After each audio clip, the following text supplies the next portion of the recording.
Hello.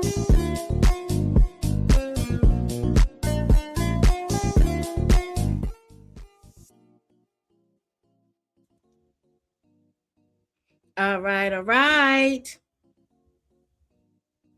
Let's go.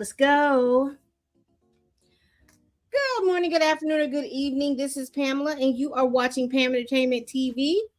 Listen, wherever you are, however you are, hello. We're going to be going over a couple of things today. We're going to be going over Paradise, Season 2, Episode 7, entitled The Final Countdown.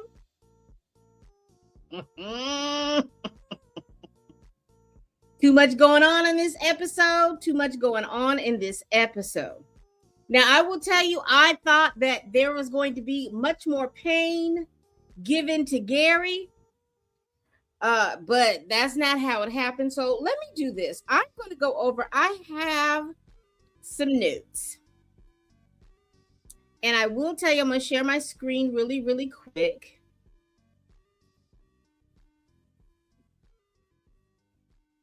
All right, so I'm going to try to go through I took pictures this time to see if that'll help go through the story. Don't know how that's going to work out, but definitely it's going to give you a visual aid about the final countdown. Now, I'm going to tell what's going on. I'm going to recap the story, and I'm going to give you my opinion, because I will tell you all, I rewatched the first 5 episodes, and I am confused. Because I'm understanding that there is some time. I understand that these episodes, as far as what we see, the sequences, they're not linear.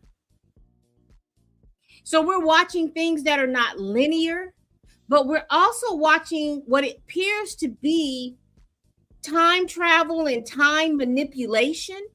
And y'all let me know if that's something that you all see as well. It seems like there's time travel and there's time manipulation. And the reason why I say that, y'all, is simply this. It's because we're trying to find out who Link is. And Link's age has been a key,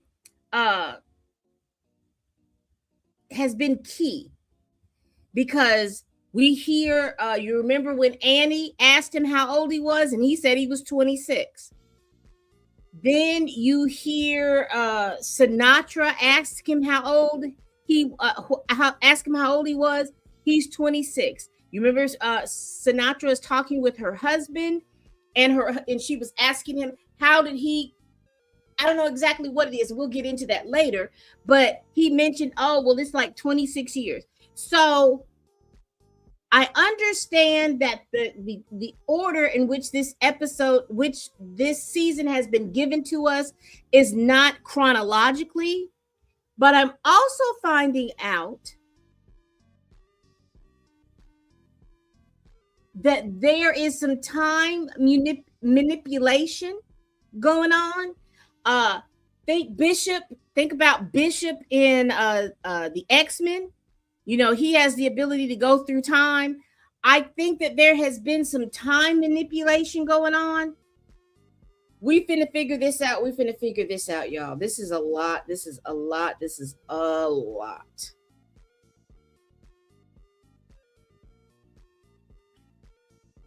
So as the show comes on, we get a flashback episode. And in this flashback episode, we see the guy that created Paradise taking the president at the time, taking Cal and taking Redmond, aka Sinatra, on a tour of the facility, just going over all the little different things. And what was funny about this particular thing is that Cal was like, you need to talk to me like you talking to somebody that don't understand.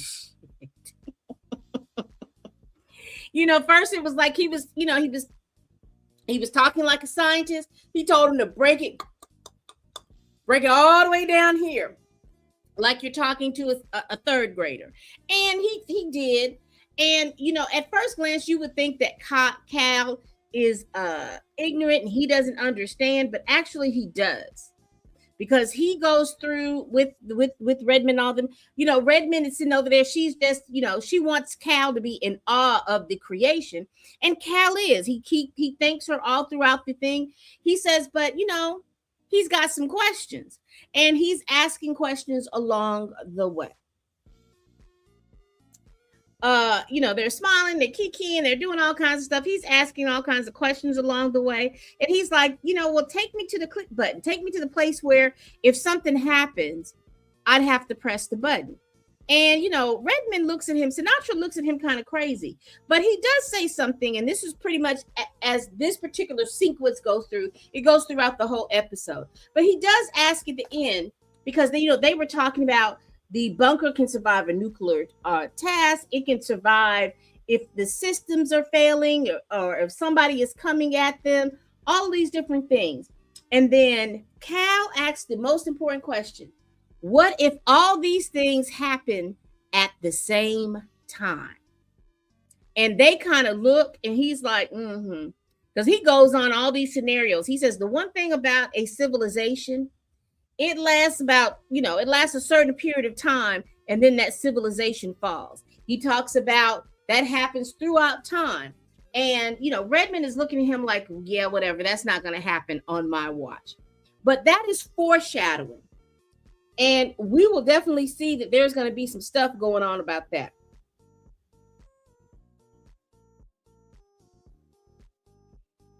Finally, y'all.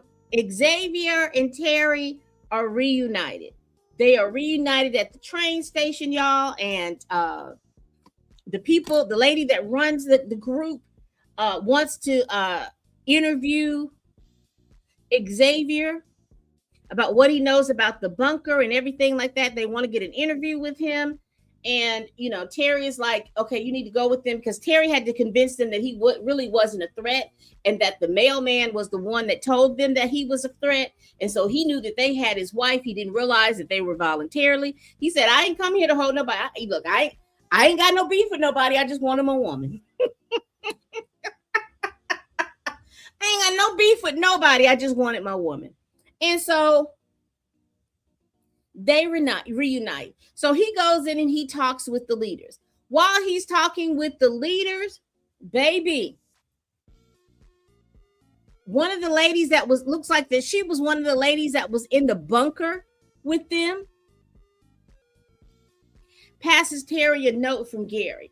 And the note says, I have been, please come now. Please come home. So we kind of get an answer about what happened to the rest of the people in the bunker, because when they found out that there were other people, the people on the train were going to the bunker. So the people that were with Gary, they all decided to get on the train. Gary is the only one that decided that he didn't want to get on the train for whatever reason. He wanted Terry and Dean to be with him, and they just lived together in his little fiefdom, in this little thing. And, that's just not going to happen. If they can be able to live and do what they need to do and try to help restart civilization, that's what most of them wanted to do. But Gary is pretty much happy about the end of the world, because he had his own little crew. He thrived in this small community, and he doesn't know how to act now that the community realizes, hey, we could go off and we can do some other things. Because you remember in the other episodes, the two ladies, they decided that they were going to be at the swap meet, and they were going to live their lives over there at the swap meet. And now we find out that the other people, because the lady who gave Terry the note basically is saying that they on the train too. Everybody got on the train, the midnight train to Colorado, child. We go back to Sinatra. She's getting ready to meet with the rebels, with Lincoln them. And she's trying to figure out what she has to wear. And her husband comes in and he tells her, no, don't wear that little gray stuff. Wear the red that's bold, that lets you know that you're in charge, all of these little things. They have a back and forth. And what was interesting about this back and forth, remember I told you, she kind of asked him, how did he get over Dylan's death? And Dylan is their son that passed away. And she was like, well, I couldn't function, I couldn't do any of these things, all of these little different things. And he's like, I'm not over it. She says, but you were able to help raise our daughter and talk to her and do all of these different things. How is it that you're able to do these things? And he just kind of gave her, I guess she wanted a definite answer, and he had no definite answer to give her. But he did advise her to wear the red. I don't know if she wore the red. So then it bounces back to, I'm trying to think.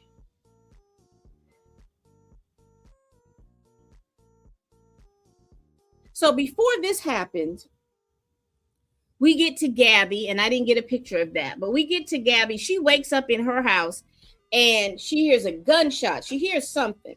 And so she's kind of paranoid. And now remember, Gabby wants to know everything, because Gabby feels like this whole bunker is her.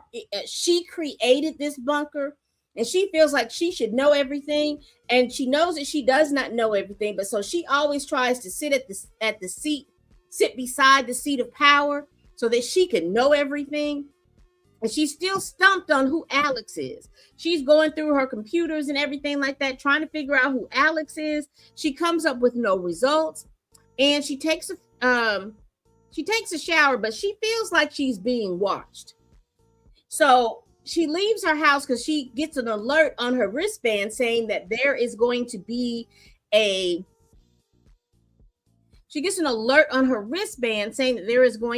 meeting of the council. And so as she walks out the door, who's sitting up there with a car? Jane. Gabby does not trust Jane, because she knows, she has figured out that Jane is the one that has been pruning people from the timeline down there. So she's figured that out. And so she's not going anywhere with Jane, because Jane was like, well, I'll drive you to the meeting. Jane was like, Gabby was like, no, thank you. Absolutely not. And so what was happening is that Jane is keeping an eye on Gabby, because she feels like Gabby is a problem. So we'll keep that in mind. Also, the kid spies, they're trying to, so Sinatra's daughter, and I think her name is Presley. Her name is Presley, which is Xavier and Terry's daughter.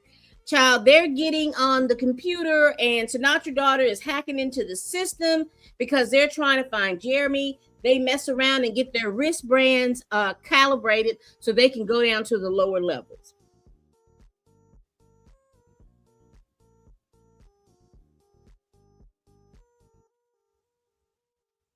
So, meanwhile, we do pan back to Jeremy. Now, Jeremy is down with the person that, the architect of the bunker. And they're trying to rig the bunker so that the doors would open, because their plan is to mess up with the oxygen system. Once they mess up the oxygen system, that's going to require all the blast doors to open up, because Jeremy, in his idealistic mind, is like, we want to give the people in the bunker an opportunity to choose if they want to stay here or they want to go up top. And again, that's that thing about children. They're so idealistic. They don't realize what's going on up top. They don't realize that there are other forces going on. And their plan is actually feeding into the other forces that's going on up top. Now,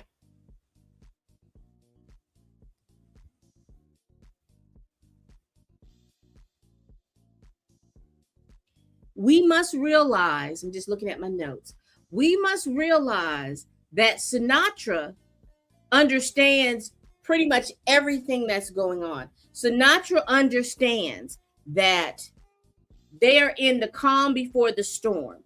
And the storm is the fact that there is going to be this intense heat wave that's going to evaporate all the water and things like that off the planet. And they're basically going to go extinct. And so that's the calamity that she is trying to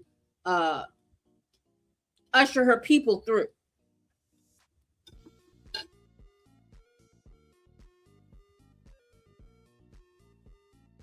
So the bunker group is trying to strategize on how to meet the outsider. So Jane, they're going through a whole bunch of strategies. The person that's over security is going through all kinds of different scenarios and strategies.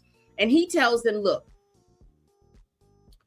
we're going to need like a 5 to 10 man team. We need to put these people in certain places and da-da-da this and da-da-da that. So Jane was like, well, I'm going to be next to Sinatra. And Gabby says, no, I don't think that's a good idea. They've already seen Jane.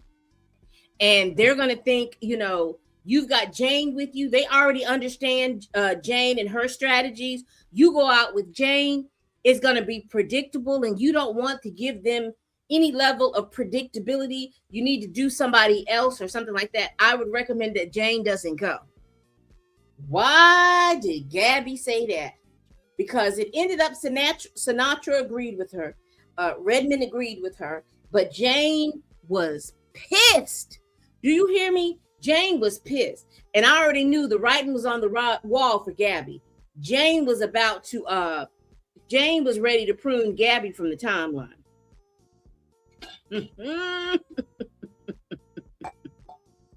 She was about to prune her from the timeline.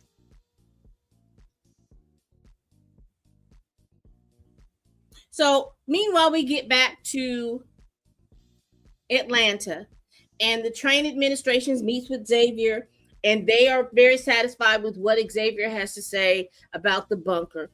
And they tell them, hey, we've gotten all our fuel, we've gotten everything situated. We will be on our way to Colorado with or without you. They tell them they have a side mission, and their side mission is Gary, because they got to go and get Bean. So Terry and Xavier go to the post office. And Xavier is like, you know what? I just need to prune him from the timeline real quick. And Terry is like, hold on. Wait a minute. What are you doing? He says, we got a lot to catch up on. We have a whole lot of catch up now, because you're not realizing what's been going on outside, and you're not realizing all the stuff that Gary has done. And she's like, well, I understand that he pruned Ennis from the timeline. He was like, yeah, but Gary, because he's pissed off that Gary fed him a lot of BS in an effort to try to get Terry back. So Terry shows Xavier the letter that Gary left, and she says she wants to go. She's got to go get Bean. And she says Bean has been her family for the last 3 years, and she's not going to leave him. And again, they go back and forth about, we got a lot to talk about. He's like, I'm gonna help you get Bean, because I don't mind having no more children. That's fine with me. But we got a lot to talk about. So it basically ends up that Terry, because he as an Xavier wants to prune Gary from the timeline. Terry says, let me go talk to him. I can get Bean. Let me go talk to him. Terry goes in to talk to him. You got Xavier sniper ready, because if Gary makes that first wrong move, he's out of here. So Terry goes in and she talks to him. And first Gary tries to, oh, well, I'm getting ready to make dinner and all this other stuff. You're back, tries to make it seem like they're home, living in this whole delusional state. And Terry tells Bean, hey, go, I need you to go outside. I need to talk to Gary. So Gary says, yeah, Bean, go and the greenhouse and see how the tomatoes are doing. So Bean runs himself outside. So Terry has conversations with him, and she tells him, look, my man is here. My man is here. I told you before that you and I were not what you think we are. I want my man, and since Bean needs me, I need to go. She's like, you can come. I don't think she said that, but he's like, no, I want to stay here. I don't want people to stay here with me. She's like, she, as in Terry, is telling Gary, look, you can restart your life. You can stay here. You can go to, basically he can stay there. He can go to the swap week. He can restart his life. But she's going with her husband, and Bean is going with her because Bean needs a mama. And, she tells him, look, Xavier is out the door. And Xavier is about to cap anything that moves. And if you show any kind of aggression to me, he's going to snipe you. And I don't want that to happen. But I also want to be able to tell you that me and Bean are gone. And so she's able to resolve that without as much conflict. Gary is going to have to sit with the fact that he killed his best friend because he thought that that was going to keep Terry with him. And he thought that leading Xavier into a trap with the people on the train was going to get Xavier killed and that Terry was going to stay with him. And none of that happened. He's having to let her go. And that's basically what happened. Terry collected Bean. And she is on her way. And Xavier tells her, hey, how you feel about babies? Because just like you got Bean, I got Annie's baby. And we finna catch this train and we finna get back to the bunker. We finna get back to the bunker. Now, let's go over what's going on at the bunker. So we have Redmond meeting with Dylan. They get on Air Force One. He's eating his apple pie. She asks him, well, what do you want? And he tells her, oh, we want a reactor and all this other stuff. And she's like, no, you don't want no reactor. She says, because she's thinking like all the nuclear reactors that are here in the United States of America, and you talking about you need a nuclear reactor? Come on now. Come on. Ain't no way in the world you need a nuclear reactor. So he tells her, I've come for Alex. And baby, her face kind of gives it away, but it doesn't. And he's like, you know what I'm talking about. I'm here to take Alex. I'm here to get rid of Alex. Now, this is where my confusion comes from, because I understand that this story is not being told to us in chronological order. I've given in to that. But I'm also looking at the fact that there has been some time travel going on and some manipulation of time. Because what happens here is that he's talking with her and everything like that. They're having a whole conversation. She says, no, I'm not going to give Alex up or something to that effect. He leaves the bunker. And one of the guys, the old guy, says, Dylan, come on. And she says, your name is what? And he says, my name is Dylan. She says, how old are you? And then again, that 26 is important. Because everyone has asked Dylan his age, and he keeps saying that he is 26. And so she asked him when his birth date was. And then he says, I think he says May 16. And Dylan's nose starts to bleed. Sinatra's nose starts to bleed. And that tells me there's something going on. That nosebleed means something. I don't know exactly what it is, but that nosebleed means something. Does that mean that, does that indicate that we're in a different timeline? I don't know exactly what that is. Because again, we had Xavier's nose to bleed as well. So is Dylan Redmond's son? Did she go and manipulate time that her son is going to exist in another timeline? I don't know.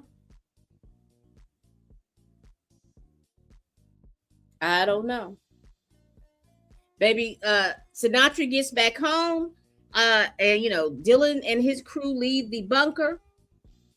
Sinatra gets back home, and baby, she's at home giving her man all that. She's giving him all the good stuff, honey. She's smacking it and flipping it and rubbing it down, baby. She's giving her husband, she's giving Mr. Redmond the just due. And while she's giving Mr. Redmond the just due, we have Jeremy and his crew, because all of these things now are happening simultaneously. So you have Jeremy and you have Link and his crew figuring out how they're going to get into the bunker because they need to get to Alex. You have Jeremy and his crew working on disabling the oxygen so that the bunker doors will open. Then you have the council. They don't want these outsiders, those 10,000 outsiders, to come in because they really don't have a security force like that. They don't want them in, so they want to be able to put the situation on lockdown. They all vote to put it on lockdown, and all these things are happening simultaneously. They vote to put the thing on lockdown. They put the codes in there for lockdown. If you see right here in my little section right here, this is Presley and Sinatra's daughter. They are in the elevator going down to try to figure out how to rescue Jeremy. Dummies. They don't even know what they're walking into. We also see simultaneously, we see after Sinatra puts her husband to sleep with all that good sex, she's going down she's going down into a corridor no one has ever seen before. She's giving her handprint, because it looks like her handprint is the only handprint that will activate the system. She's going down to wherever it was. And here is simultaneously, this is Jeremy and Robinson taking the gauges right here, taking the gauges off the oxygen tank. So it's messing up at the oxygen tank. They then press the button. So everything is out of whack, because they try to do the lockdown. Well, they can't do the lockdown because the oxygen is not right. I don't know if the blast doors are opening or not. It's just a whole cluster F. It's a whole clusterfuck, if you just really want to ask me. But then we get to Jane, because remember, she's in Gabby's house because she's pissed off at Gabby because Gabby had her taking her off the team. But we realize that it's actually a setup. Gabby understands, and she knows Jane, and she's read her profile, so she knows that Jane was going to be coming for her. So Jane goes into her house. She hears Gabby's shower going.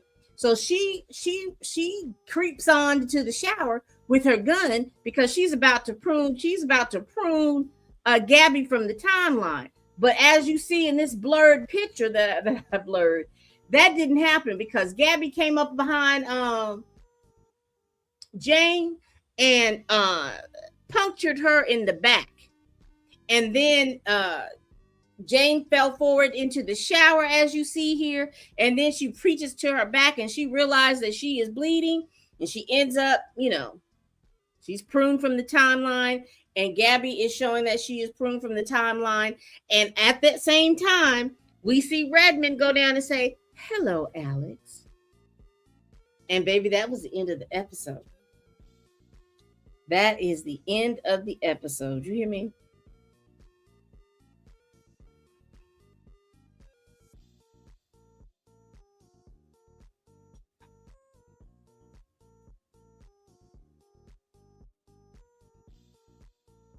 This was a good episode. I was glad they wrapped that Gary stuff up, because Gary was getting on my nerves. I'm glad that they wrapped him up. I hate that they spent that much time with Gary, but I'm also glad that they wrapped him up. So now we're going to see how much of a cluster, how bad it is. We're about to see how bad it is, because everything that could go wrong will go wrong. And you remember Cal foreshadowed that. He says, what if all the things that could go wrong happen at the same time? And we see it all happening at the same time. But also, again, here's my confusion. I like this episode. This episode gave a lot of information, but it also confused me at the same time. So is Alex a computer program? Or is Alex a person? Or is Alex a combination of both? We will see. What do you think is going to happen moving forward now that Gabby has pruned Jane from the timeline? Does she have more leverage over Redmond now that Redmond's pit bull has been put down? That's going to be interesting. Is somebody else going to step up and be Redmond's pit bull? Because again, Gabby is trying to, Gabby's whole situation is that she wants to be at the seat of power. She don't really want to run nothing, but she feels like she's supposed to know everything. What is going to happen then? Because as far as Gabby is concerned, the way they're living now, that's how she wants to live forever. She enjoys being in the bunker. She enjoys being at the top of the food chain, and it doesn't look like she wants that to change. What do you think is happening with Spencer and Sinatra's daughter? I don't know her name. I have to look up her name. You think they're finna be stuck in that elevator forever?